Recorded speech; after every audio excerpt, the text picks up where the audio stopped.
የኢትዮጵያ ኦርቶዶክስ ለኢትዮጵያውያን ብዙ ነው ስጦታው ያበረከተችው። እስኪ እናስብላት ከብዙ ጥቂቱን ጥንታዊ ሙሉ ትምህርት ጠቃሚውን እሱም ቋንቋና ፊደሉ ከነ ፍልስፍናው እምነትን ከነ ጠባዩ ከነ ሙያው ስነ ጽሑፍን ጥንታዊ ቅርስ ታሪካዊውን በየመልኩ ስነ ጥበብን ከነ ክብሩ ነፃነትን ከነ ጀግንነቱ አንድነትን ከነ ፍቅሩ ያገር ድንበርን ከነ ትርጉሙ መጠሪያ ስምን በየአይነቱ ኪነ ጥበብን ከቤተ ክርስቲያኗ ሕግ አንፃር ሁሉንም ነገር በዛ ለማስኬድ ከፍተኛ ስራ ተሰርቷልና አባታችን አቡነ በርናባስ በዛ ጊዜ ከአረማመድ እስከ ጽናጽል አያያዝ ከበሮ አመታት በተጨማሪም ደግሞ በእያንዳንዱ የልምምድ ቀናችን ውስጥ የእግዚአብሔርን ቃል በማስተማር የወደፊት ህይወታችንን ለእግዚአብሔር እንድንሰጥ በማስተማር ትልቅ ድርሻ ተወጥተዋል።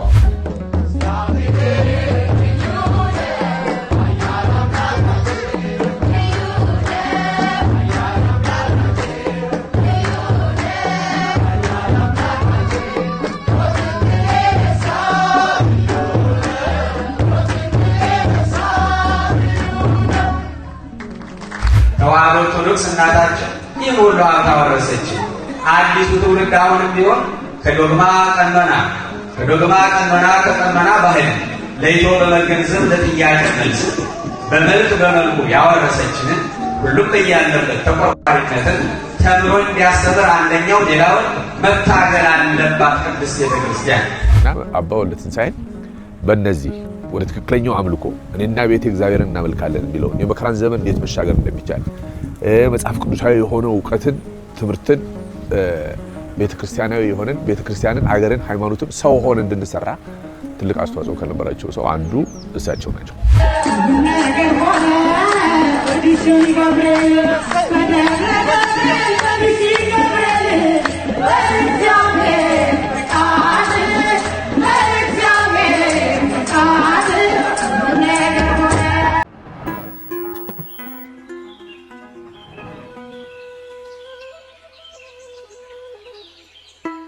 አባ ወልደ ትንሣኤን ወይም አሁን የደቡብ ካሊፎርኒያ ሊቀ ጳጳስ የሆኑትን ሀገረ ስብከት ሊቀ ጳጳስ የሆኑትን ብፁዕ አቡነ በርናባስ ማውቃቸው ይመስለኛል ገና በ14 15 ዓመት ጀምሮ ይመስለኛል እና ላለፉት እንግዲህ 30 ምናምን ዓመት አውቃቸዋለሁ። ሞር ዛን 35 years ማለት ነው። ግን በመሃል የጠፉባቸውን ውጭ ሀገር የሄዱባቸውን ዘመናቶች እናወጣቸዋለን እና በአዲስ አበባ እጅግ በጣም በልደታ እኔ ተወልጄ ያደግኩት አዲስ አበባ ልደታ ባልቻ ሆስፒታል አካባቢ የምትገኘው እመቤታችን ልደትየ ማርያም ቅድስት ልደታ ለማርያም እና ደብረ መድኃኔዓለም አንድ ላይ ናቸው። እናትና ልጁ እዛ ነው ተወልጄ ያደግኩትና በልጅነታችን ለመጀመሪያ ጊዜ ክርስትናን እምነትን መጽሐፍ ቅዱስን መሰረት ያደረገ ዕውቀት ትምህርት በሚገርም የስብከት እና የፈጠራ አቅም አዲስ የሆነ ህይወት የሆነ ትምህርት የሰጡን ናቸው። ልደታም እንደገና ደግሞ ኡራኤልም ያስተምሩ ነበር። ኡራኤል ቢያንስ ለ10 ወይ ለ12 ዓመት ያህል እንትን ብያለሁኝ። ቢያንስ በወር 3 ጊዜ በ5 በ16 እና በ22 ወር በገባ በእነዚህ ቀናት በአቡነ ገብረ መንፈስ ቅዱስ በኪዳነ ምሕረትና የቅዱስ ኡራኤል ዕለት በጣም ከፍተኛ ትምህርት ይሰጥ ነበር ከ30 ምናምን ዓመት በፊት እና በዛ ምክንያት በጣም እናውቃቸው በዛ ጊዜ ጀምሮ ነው ማውቃቸው እና በህይወቴ ውስጥ ያመጡት ለውጥ እና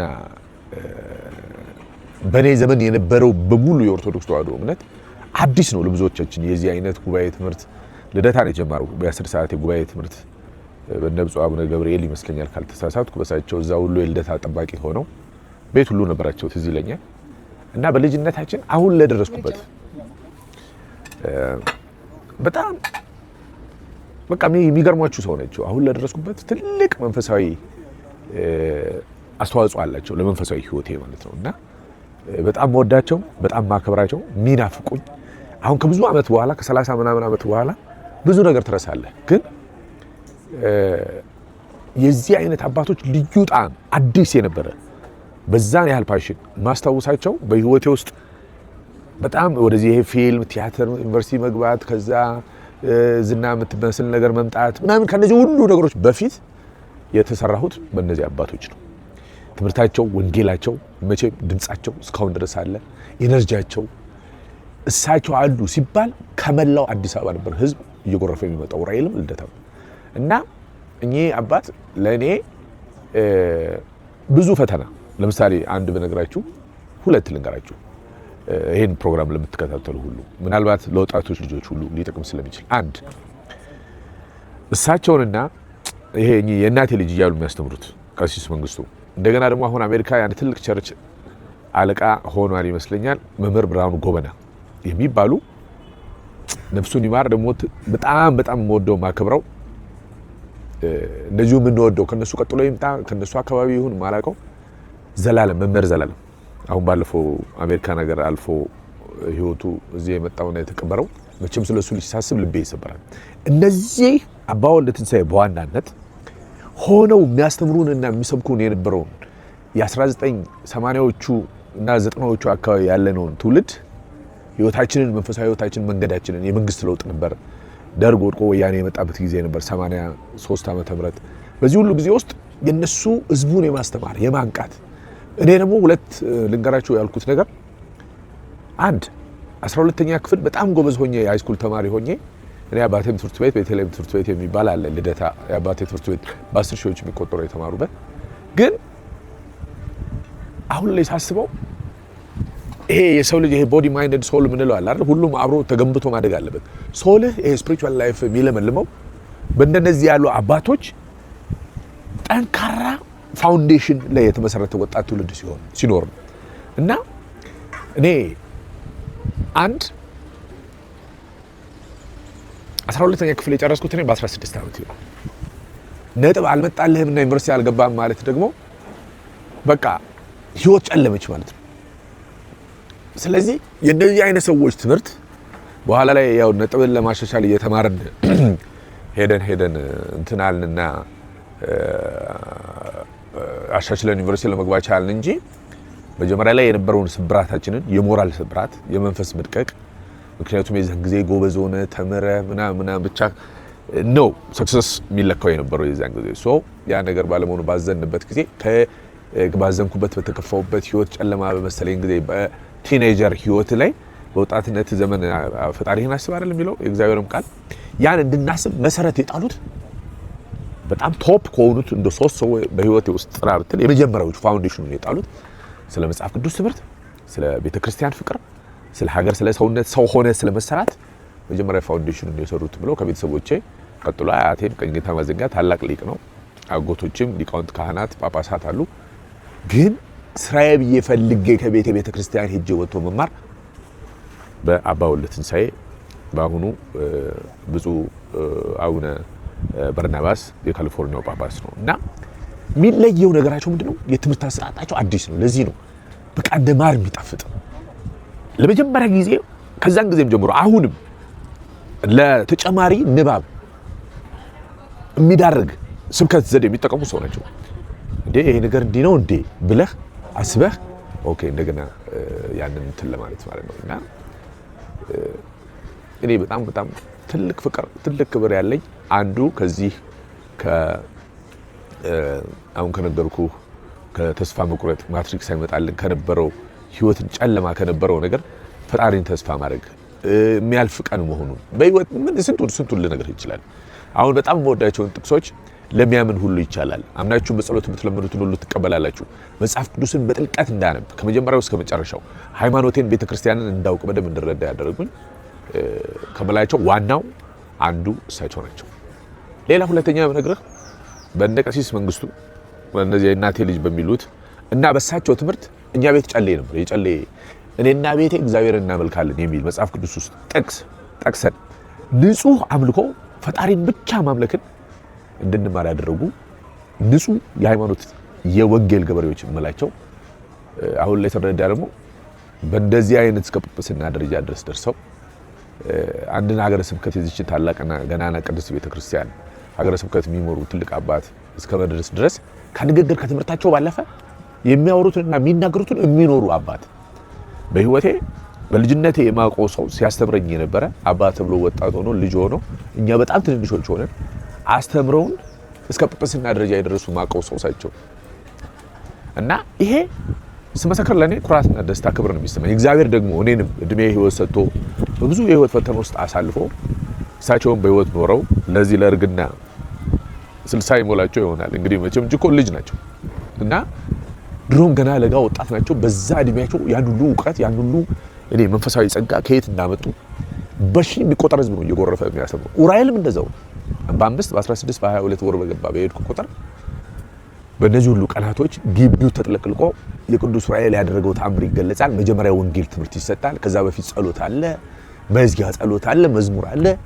ቢያንስ ለ10 ዓመት ይሄን ተምሬያለሁ። እንደገና ምን ተጨመረልኝ? ዓርብ የሙስሊሞችን በዓል ምክንያት በማድረግ 5 ተኩል የሥራ መውጫ ሲደረግ ከ5 ተኩል እስከ 7 ተኩል 2 ሰዓት ስለሆነ የምሳ ሰዓት የግቢው ጉባኤ ኡራኤል ትምህርት ነበር። በዛው ደግሞ ሲያስተምሩን የነበሩ ሌሎች መምህራኖችም ሁሉ ነበሩ እና አባ ወልደ ትንሳኤን በእነዚህ ወደ ትክክለኛው አምልኮ እኔና ቤቴ እግዚአብሔርን እናመልካለን የሚለውን የመከራን ዘመን እንዴት መሻገር እንደሚቻል መጽሐፍ ቅዱሳዊ የሆነ እውቀትን ትምህርትን ቤተክርስቲያናዊ የሆነን ቤተክርስቲያንን ሀገርን ሃይማኖትን ሰው ሆነ እንድንሰራ ትልቅ አስተዋጽኦ ከነበራቸው ሰው አንዱ እሳቸው ናቸው።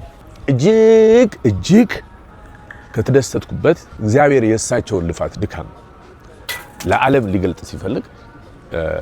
ሊገልጥ ሲፈልግ እዛው እሳቸው የሚያገለግሉበት ደብር ወይ ሀገረ ስብከት ውስጥ ደብሩ እዛው እመቤታችን ማርያም ይመስለኛል መልአኩ ቀሲስ መልአኩ ዶክተር የሚባሉ አባት አሉ። የእሳቸው ጋር አብረው የሚሰሩ የእሳቸው ልጅ የሆነው ምህረት መልአኩ ዲያቆን ምህረት መልአኩ እዛው ተምሮ ከሕፃንነቱ ጀምሮ አቅፈው አሳድገው አባቱ ስጋ ወላጅ አባቱ አሉ፣ በዚህ በኩል ደግሞ መንፈሳዊ አባት ሆነው ያሳደጉት ልጅ አድጎ ሃርቫርድ ዩኒቨርሲቲ ይመስለኛል የአሜሪካ ትልቅ ዩኒቨርሲቲ እዛ ገብቶ ልፋትና ድካማቸውን የዘሩት መልካም ፍሬ ምን ያህል ልጅ ውስጥ ያለውን መንፈሳዊ ጸጋና እውቀት እንዲሁም ኮንፊደንስ ቤተክርስቲያኒቱን በዓለማችን ግዙፉና ውድ በሚባል ዩኒቨርሲቲ ውስጥ በነበረ ክርክር እንደዛ ስቲዋርትና ክሊፍ ነው የሚባሉት ከነሱ ጋር የሚገርም የቤተክርስቲያንን ማንነት ብዙ ጉዳዮችን ስለ የፕሮቴስታንቱና የክርስትናው እምነቱ ውስጥ የኦርቶዶክስ ውስጥ ያለውን ትልቅ ልዩነት ለዓለም ለወጣቶች በዩኒቨርሲቲ ሌቭል እኔ አንዳንድ ጊዜ እሱን ነገር ሳስበው የቤተክርስቲያን ትምህርት እንደሚባለው የኒቂያ የኬልቄዶን ምናምን ጉባኤ ይባላል። ልክ የሱን አይነት ነው የሚመስለኝ አሁን ሳስበው የልጁ ተጋድሎና ክርክር በንጹህ ልብ with full confidence ጥርት ባለ የአሜሪካን እንግሊዝኛ እነዛን ወንድሞቹ ሌሎች ብዙዎች ይሄን ልዩነት እንዲገነዘቡና እንዲያውቁና ቅድስት ቤተክርስቲያን ማን እንደሆነች እንዲረዳ ለማድረግ የሄደበትን ርቀት ያገኘውን መንፈሳዊ ዕውቀት መንፈሳዊ ትምህርት መንፈሳዊ ጸጋ ያገኘው ከኚህ አባት ነው እና ከወላጅ አባቱ ከዛች ቤተክርስቲያን ይሄ እንደ ቀላል ነገር ማየው አይደለም። ከነጭራሹ ይሄን መሰረት አድርጌ በጣም በሰፊው እኔ እንጃ ከ50 እስከ 100 ገጽ አይሆንም ጽሁፍ ለማዘጋጀት ሞክሬያለሁ በእንግሊዝኛም በአማርኛም። ይሄ የመጽሐፍ ቅዱስና የትውፊት ሚና በሚል በእንግሊዝኛው እነሱ ብለውታል። እኔ ወደ አማርኛ እየመለስኩ እንዴት ይሄን በመላው ኢትዮጵያና በመላው ዓለም ያሉ እንደ ማስተማሪያ እንደ ማጣቀሻ እንደ ሪፈረንስ ሆኖ ያ እየተተረጎመ ምናልባትም አደራ ከመላቸው ነገር አባታችንና አብሯቸው እዛ ቤተክርስቲያን ውስጥ የሚኖሩት ምን ማለት እንደሆነ በአንድምታ እየተተነተነ በአማርኛና በግዕዝ ለታሪክ ተሰንዶ መቀመጥ አለበት። የእሳቸውም የህይወት ታሪክ አካል ነው። የዚህም ልጅ የእሳቸው ፍሬ የሆነው ልጅ አንዱ እንኳን በዚህን ያህል ኮንፊደንስ በዚህን ያህል መንፈሳዊ ዕውቀትና ጸጋ ታንጾ ተሞልቶ ገና የ21 22 ዓመት የሆነ ልጅ በዚህ ልክ ዓለምን ሚዲያዎችን ሁሉ እስኪስብና እስኪያናጋ ድረስ የተነሱት ርዕሰ ጉዳዮች የመጽሐፍ ቅዱስና የትውፊት ሚና፣ ነገረ ድህነት በእምነት ወይስ በእምነትና በስራ የሚለውን፣ ስለ ቁርባን እውነተኛው መገኘት ወይስ ምሳሌነት በሚል እኔ እንግዲህ በገባኝ ትሩ የቤተ ክርስቲያን ስልጣንና ሐዋርያዊ ተተኪነት በሚል ስለ ጥምቀት የሕፃናት ጥምቀት ወይስ የአዋቂዎች ወይስ የአማኞች ጥምቀት በሕፃንነት ነው መጠመቅ ያለበት እነዚህ ሁሉ ይሄ ልጅ በዚህ እድሜው የቤተ ክርስቲያን አባቶች ስልጣን ወይስ መጽሐፍ ቅዱስን በግል መረዳት የትኛው ነው ተከትለህ የበለጠ ብትማር ብታውቅ የሚሉትን ብዙ በጣም በርካታ ርዕሰ ጉዳዮች የቤተ ክርስቲያን ሚና በድህነት በነገረ ድህነት ውስጥ የእሱን አመለካከት የነዛኞቹን አመለካከት የዚህኛው እየተባለ መንፈስ ቅዱስ በድህነት ውስጥ ያለው ሚና እነዚህን ሁሉ በከፍተኛ ሁኔታ ገና በዚህ 22 ከየትም ሊያመጣው አይችልም። አንድም ወላጅ አባቱ እሳቸውም ሊቅ ናቸው፣ እዛው እሳቸው ስር የሚያገለግሉ ናቸው ብፁዕ አባታችን አባ ወልደ ትንሳኤ ወይም አሁን ብፁዕ አቡነ በርናባስ። ይሄ ሁሉ ፍሬ የሚመጣው ይሄ ሁሉ ኮንፊደንስ፣ ይሄ ሁሉ ዕውቀት፣ ይሄ ሁሉ የሃይማኖታዊ መንፈሳዊ ዕውቀት ሊገኝ የሚችለው እንደዚህ ያለ አባቶች ሲያፈሩት ነው። አይደለም ለሎካል ለቤተ ክርስቲያን በአገር ውስጥ ላለችው አይደለም በመላው ዓለም ለሌሎችም ቋንቋ ተናጋሪዎች በዚህ ልክ ገብቶት ዲቤት አድርጎ ብዙዎች መንፈሳዊ ዕውቀት ጸጋ ሚዲያዎች ሶሻል ሚዲያው ምኑ እንዲያወራ የፕሮቴስታንት ፓስተሮች ምናምን ነገሮችን እንዲገነዘቡ በዚህኛው ወገን ያለው ምንድነው በዚህኛው ወገን ያለው ልዩነት ይሄ በትልልቅ የነገረ መለኮት ሊቃውንት የሚደረግ ትምህርት እና ዕውቀት በዚህ ልጅ ውስጥ ስታገኝ ከየት መጣ ብለህ ስትጎረጉር የምታገኘው ብፁዕ አቡነ በርናባስ እሳቸው ያን ያህልም ብዙ ትኩረት ምናምን ያልሰጡት ይሆናል፣ ግን መሰጠት አለበት። ፍሬያቸው ምን ያህል ለዓለም እየተዳረሰ መሆኑንም ይሄ አንዱ ማሳያ ስለሆነ እና የስብከተ ወንጌል የወንጌል አገልግሎት አስፈላጊነትን እኔ ስንቱን እነግርሃለሁ። በጣም በርካታ ርዕሰ ጉዳዮች ላይ ይሄ ልጅ ይሄን ያህል ደብዝ ኖሮት ያወራው በዛ ነው እና በስንት ዓመት በኋላ ከ20 ምናምን ዓመት በኋላ በ1984 ወይ 85 በኢትዮጵያ አቆጣጠር እኚህ አባት ከኢትዮጵያ ወጡ። በዛው ለብዙ ዓመት የት ይሁኑ ምናምን ከሁለት ዲኬድ ወይም ከሁለት አስርት ዓመታት በላይ 20 ምናምን ዓመት ሳላቅ በጣም በሚያስገርም ሁኔታ ያው የዛን ጊዜ የነበረው የውጭ ምናምን የአገር ውስጡ ምናምን የሚባል ነገር ነበር። ለካሳቸው ጳጳስ ሆኗል። በምን አወቁ? አሜሪካን የካሊፎርኒያ ሎስ አንጀለስ ሃፕ አዋርድ የሚባል ነበር። ሆሊውድ ያው ሃሊውድ ነው የምትሉት አሜሪካኖች። ሃሊውድ ኤንድ አፍሪካን ፕሬስቲጂየስ አዋርድ ላይ ከአንዲት ጓደኛዬ ጋር ቤስት ኢንዲፔንደንት አክተር ምናምን ተብዬ እዛ ሽልማት ላይ እንድገኝ ተጠርቼ በሄድኩበት ሰዓት ያረፍኩበት የእሳቸው ጋር አብራ ቤተክርስቲያን የምትሄድ የምታገለግል ማርታ የምትባል የኢንጂነር ሰለሞን ባለቤት በጣም አዝኛለሁ። ባለፈው ቤታቸው ልቤ ያረፍኩበት ቤት የበላው የጠጣሁበት ቤት እዛ ይመስለኛል አንድ ሳምንት ያልቆይቻለሁ። እዛ እነሱ መቼም ለዶክተር ኢንጂነር ሰለሞን ገብረ ስላሴ እና ማርቲ ይዛኝ ሄደች። እዛ ቤተክርስቲያን አንድ እሑድ ሰንበት የረፍት ቀኗ ስራ ነች እሷ። የረፍት ቀኗ ይዛኝ ሄደች። በጣም ተደሰትኩ። እዛ ሲሄድ ጳጳሱ ማን ባገኛቸው ጥሩ ነው። በልጅነቴ ብዙ ትዝታዬ ብዙ በህይወቴ ውስጥ ትልቅ ሚና ያላቸው እኔን ብቻ ሳይሆን በ10 ሺዎች በመቶ ሺዎች የምንቆጥረው የዛን ዘመን እንግዲህ የዛን ዘመን የኢትዮጵያ ህዝብ ብዛት ከ53 ከ54 ሚሊዮን አይበልጥ ከ50 እስከ 55 ሚሊዮን በለው በሳቸው ዘመን እዛ ኢትዮጵያ በነበሩበት ጊዜ ሃይ የሳቸው ሲዝን የነበረው እዛው አፍላ ወጣትነት እድሜያቸው አባ ወልደ ትንሳኤ ተብለው የኢትዮጵያ ህዝብ ያን ያህል አሁን 140 ሚሊዮን ደርሰናል። ስለዚህ በዛን ዘመን የነበርነው ወጣቶች በተለይ አዲስ አበባ ውስጥ ያለ ነው ዋናው የተሰራ ነው ከክፋት እንድንርቅ የተሰራ ነው። ስለ ሀገር ስለ ቤተ ክርስቲያን ተቆርቋሪነት አሁን የምታየው የገነገነ የገነነ በትልቅ የ10 ሰዓትና እስከ 12 እስከ ማታ ድረስ ባለ የጉባኤ ትምህርት ነውና እነዚህ አባቶች የሰጡንን ትምህርት ይሄን ሁሉ ወጣት ህይወት እንዲቀየር አሁን ወደ ጎልማሳ የሚባለው እድሜ ክልል እንድንገባ ሁሉ መንፈሳዊ ህይወታችን የተስተካከለ የተቃና እንዲሆን በመከራ ወቅት እንድንጸና ቅዱስ ቤተ ክርስቲያንንም በደንብ እንድናውቅ መጽሐፍ ቅዱስን እግዚአብሔር ጋር የእውነት አምልኮ ህይወታችን እንዲስተካከል ያደረጉ ቁልፍ ዋና አባት ናቸው። ይሄን በደንብ አምናለሁ። ይሄን ስመሰክርም በደስታ ነው። እግዚአብሔር ደግሞ እኔንም ለዚህ መርጦ አብቅቶ ስለሳቸው እንዳወራ እድሉን ስለሰጠኝ ፈጣሪን አመሰግናለሁ። የልደትዬ አባቴ የቅዱስ ኡራኤል አባቴ በጣም ነው የምወደውት፣ በጣም ነው ማከብሮት። ትምህርቶት ወይን የሆነው የተለየ የሆነው ማን ወደደ ማን ጠላ የሚያስፈልገንን ነው እንጂ የምንፈልገውንና የሚጥመንን ብቻ ሳይሆን ማወቅ ያለብንን የሚያስፈልገንን ነገር ሁሉ የሚሰጡን አባት ስለሆኑ እግዚአብሔር አሁንም በጤና በህይወት ያቆይልን፣ የእርሱን አይነት አባቶች በብዛት ያብዛልን። ይሄን ማለት እፈልጋለሁ። አናስተልኝ ይህን ፕሮግራም ላዘጋጃችሁ በሙሉ ልባዊ ምስጋናዬን አቀርባለሁ። ዛሬ ይህን መልእክት እንዳቀርብ የጋበዙኝን እያመሰገንኩ አባታችን አቡነ በርናባስ ከወንጌል አገልግሎታቸው በተጨማሪ ያደረጉትን እኔ ማቃትን ትንሽ ምስክርነት ለመስጠት ነው። በዚህ በዋሽንግተንና አካባቢ የምንኖር የኪነ ጥበብ ባለሙያዎች ለቅዱስ ገብርኤል ካቴድራል የእርዳታ ዝግጅት ስላለ ብትሳተፉስ የሚል ጥያቄ ቀረበልኝ። በዚህ አካባቢ ብቻ ሳይሆን በተለያዩ ስቴቱን የሚኖሩ የኪነ ጥበብ ሰዎችን ሐሳቡን ሳጋራቸው ሁሉም በፈቃደኝነት በደስታ እንደሚሳተፉ ገለጹልን። ከዛ በኋላ ያለው ስራ በእርግጥ በጣም ከባድ ነበር። ምክንያቱም በክርስትና አስተምሮት ዘፈን ኃጢአት ነው የሚለው ያው ሁሉም ሰው የሚስማማበት ነው። በሌላ በኩል ደግሞ እኛን እንደ ኃጢአተኛ ቢቆጥሩንም ጌታችን መድኃኒታችን ኢየሱስ ክርስቶስ እስቲ ኃጢአት የሌለበት የመጀመሪያውን ድንጋይ ይወርውር ነበር ያለው እና እኛ እንደ ኃጢአታችን በሱን እንፈረዳለን። ግን በዚህ ምድር ላይ ስንኖርስ እግዚአብሔር የምናመሰግንበት መድረክ ካገኘን ብንሰራ ምን አለበት የሚለው ክርክር ነበር። ሆኖም እንደነ አባታችን አቡነ በርናባስ ከፍተኛውን ድርሻ ይወስዳሉ። ብዙ ትችትም ተቃውሞም ገጥሟቸዋል፣ እኛ ብቻ ሳንሆን ማለቴ ነው። ከዛ በኋላ ይሄን ስራ ግቡ ለማድረስ ትልቅ ውጣ ውረድ ነበር። የምንኖረው በተለያየ ከተማ ስለሆነ ተሰባስቦ በየጊዜው መለማመድ ከቤተ ክርስቲያኗ ሕግ አንጻር ሁሉንም ነገር በዛ ለማስኬድ ከፍተኛ ስራ ተሰርቷል እና አባታችን አቡነ በርናባስ በዛ ጊዜ ከአረማመድ እስከ ጽናጽል አያያዝ ከበሮ አመታት በተጨማሪም ደግሞ በእያንዳንዱ የልምምድ ቀናችን ውስጥ የእግዚአብሔርን ቃል በማስተማር የወደፊት ህይወታችንን ለእግዚአብሔር እንድንሰጥ በማስተማር ትልቅ ድርሻ ተወጥተዋል። ይህን ስራ ከሰራን በኋላ ውጤቱ በጣም አስደሳች ነበር።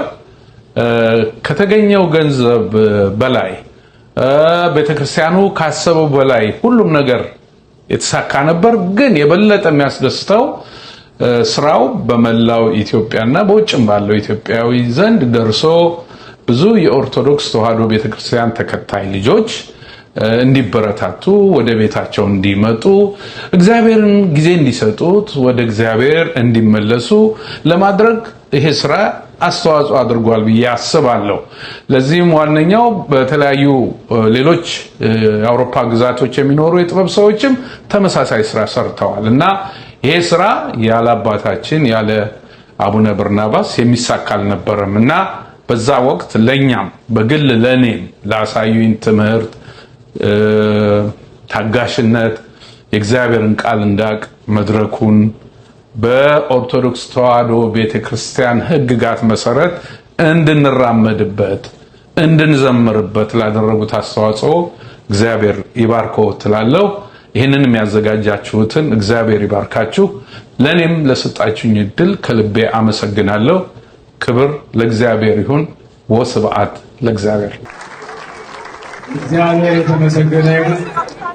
እንዳልኳችሁ እንግዲህ ዛሬ ቤተክርስቲያን እናንተ የሰጣችሁት ሳንቲም ሳይሆን የሚያስደስታት ዋናው ምንም ወደር የሌላቸው በቢሊየን መገመት ከዚያ ሁሉ በላይ በዚህ ዓለም ያለ ብር ቢቆጠር ዋጋ መጠን ሊሆንላቸው የማይችለውን ሀብቷን ልጆቿን በማግኘቷ ትልቁ ገንዘባዬ ነውና እግዚአብሔር ይመስገን።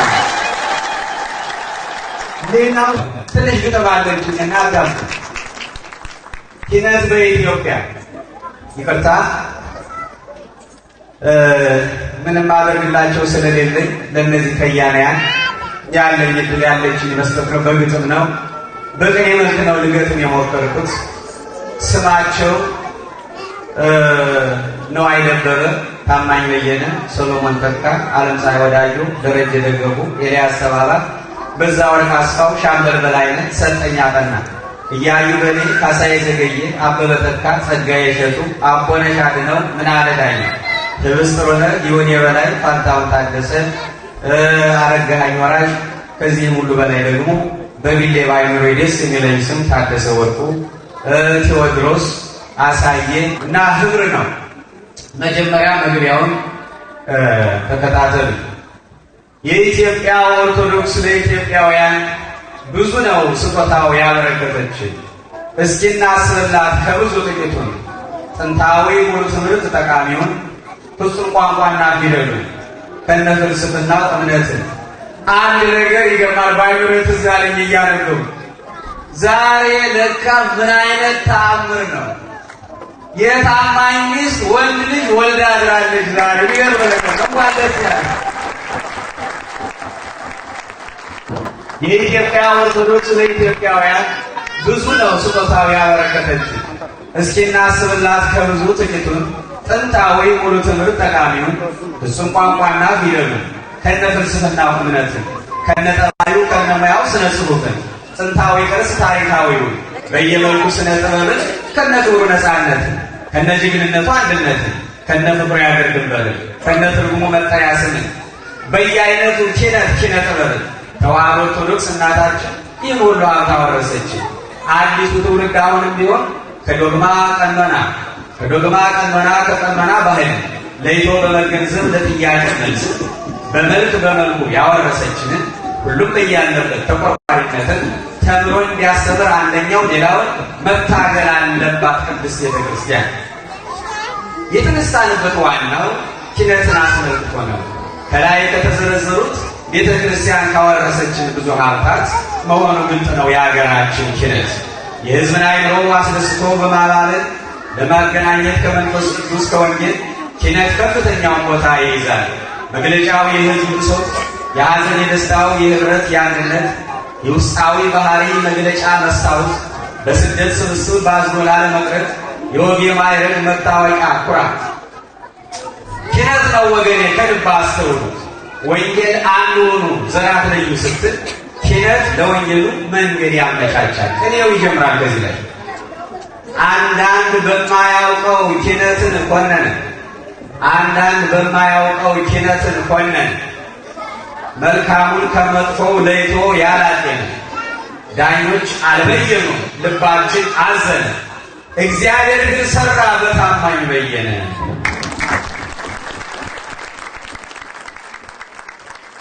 የእግዚአብሔር ስራው ታማኝ ለታመቀ እፎይታ ላዘነ ሕዝብ አጽናኝ በታማኝ ሰው አገር ወዳድ ባለሙያ የተከየነውን በምድረ ኢትዮጵያ ምሳሌ እንጥቀስ የታወቀውንም ዛሬ ባለም ዙሪያ። ታስታውሱታላችሁ እርግጠኛ ነኝ። ቆዩኝ ገና ነው ምስክሩ እዚህ በታች ነው ኮቴሽን ነው። የወንድ ቅድመ አያቴ ከመንዝ ተነስቶ በቾ ተቀመጠ አንድ ኦሮሞ አግብቶ ያቺ ኦሮሞይቱ የኔ ሴት ቅድመ አያት ልጅ ወልዳ ሳደገች የኔን እናት አባት። ትዳራቸው ሞቆ ሲኖሩ በአንድነት ለትግሬው አያቴ ልጅ ወለደችለት። ለአቅመ ሔዋን ስትደርስ በቅሩ እንዳደገች ከመቀሌ መጣ አንድ ትግሬ አገባች። ይህ የአያቶች ልጅ ይህ የተወለደው አባቱ ነው ትግሬ ኦሮሞና አማራው። ለአቅመ አዳምም ሲደርስ አንዲት ልጅ ወዶ አዲስ አበባ ልትኖር የመጣች ከሶዶ ጉልቻ ጎልተው ሲኖሩ ተዋደው አብረውም ፍሬ ያዩ እኔን ወንዱን ወልደው። ኦሮሞ ትግሬም ነኝ ጉራጌም አማራ እኔ ማን ልባል ነው በየቱ ልጠራ? ዛሬም ዜግነቴም በአንድነት አንድ ነው። ዘሬን አትጠይቁኝ ዘሬ ኢትዮጵያዊ ነው።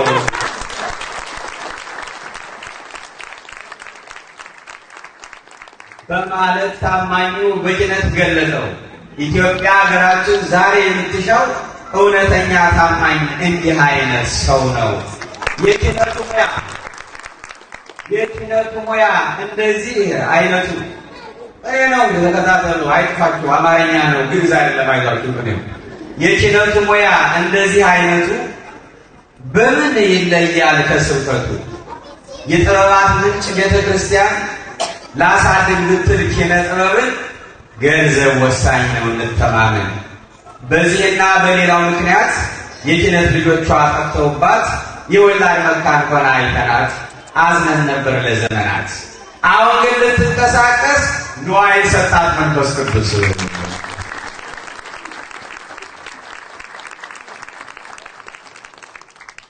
ንዋይን አትጥሉ። ያለ ንዋይ ላይሆን አምላክ እንዲባርከው ነው እንጂ በለምን አምላክ የባረከው ለሱ ያለው ንዋይ አይደለም። በምድር ቤት አለው በሰማይ እግዚአብሔር በንዋይ እንደዚህ ሲያከብራት ሞገሷ ታደሰ፣ መብራት አበራላት።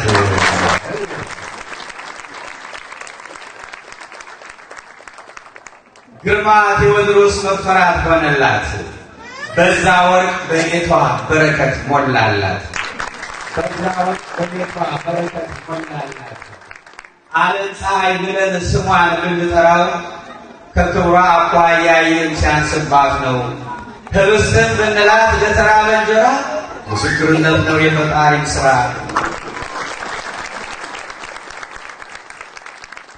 ስለ ተዋህዶ ሶሎሞን ቢናገር ስለ ተዋህዶ ሶሎሞን ቢናገር ስለ ቃል ኪዳንም ሶሎሞን ቢናገር ከሁሉ ሰው ይልቅ በሱ ያምር ነበር።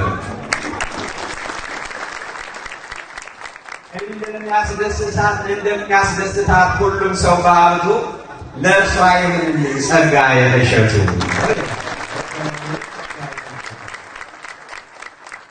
እግዚአብሔር በሰጠኝ ይክበርልኝ ብዬ ሰጠኝ የለም እግዚአብሔር በሰጠኝ ይክበርልኝ ብዬ ዘወትር ጸሎቴ ይህ ነው ከጌታዬ። ያንተ ይሁን በላይ አንተ ተቀበል፣ ያንተ ይሁን በላይ አንተ ተቀበል፣ ያንተ ይሁን በላይ አንተ ተቀበል። ሁሉም ነገር ያምራል አንተ ተባረክ። ቤተ ክርስቲያናችን የጻድቅ ያቦነሽ አሁን ይዘባለው።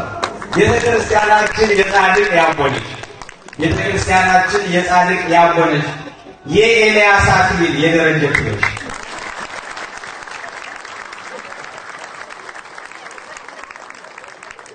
ለቤተ ክርስቲያን ፋንታ የሆነልኝ ለቤተ ክርስቲያን ፋንታ የሆነልኝ ሳልሞት በሕይወት ጌታዬ አሳየኝ።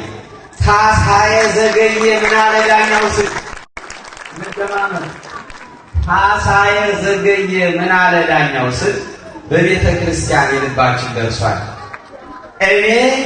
እኔ ብቸኩልም አንተ አረጋኸኝ፣ ቤተ ክርስቲያናችን አሞጋገስም። ቤተ ክርስቲያናችን የሁሉም እናት ናት። ቤተ ክርስቲያናችን የሁሉም እናት ናት። ሻምበል ወታደሩ የሚዘምርላት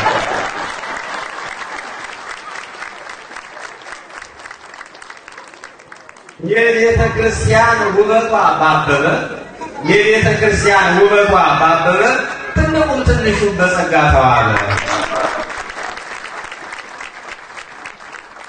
ልቤ ያዝን ነበር ወጣቱ እያፈረ ልቤ ያዝን ነበር ወጣቱ እያፈረ ዛሬ በአደባባይ በሕዝብ መካከል እያዩ ዘመረ።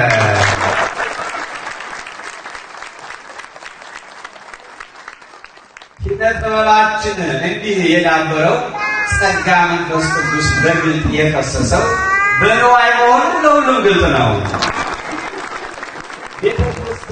ቤተ ክርስቲያን በንዋይ መድረሷ ነው ሰማይ። በአባቶቻችን እንደተባለ ንዋይ ካለ በሰማይ መንገድ አለ።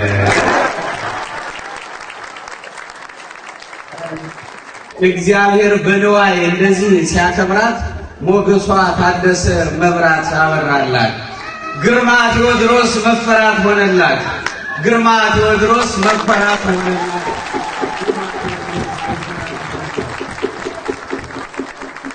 ለነገሩ ጣት ነው ዘማሪ ነበር እና እስካሁን ድረስ ተደብቆ ስለኖረ በየሆኑ መተን ዘመረ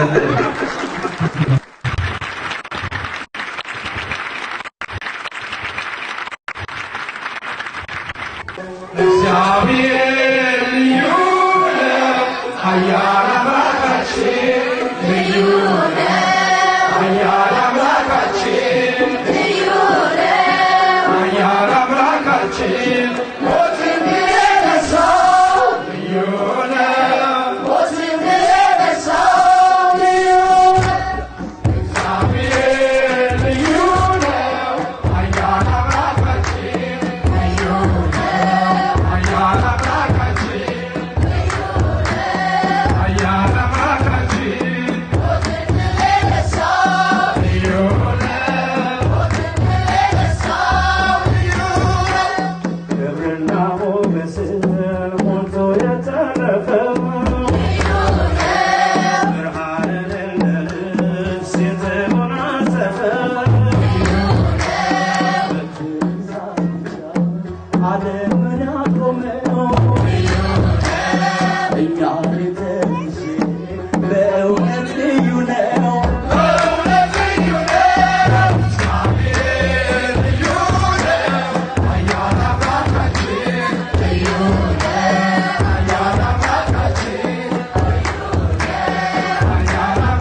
It's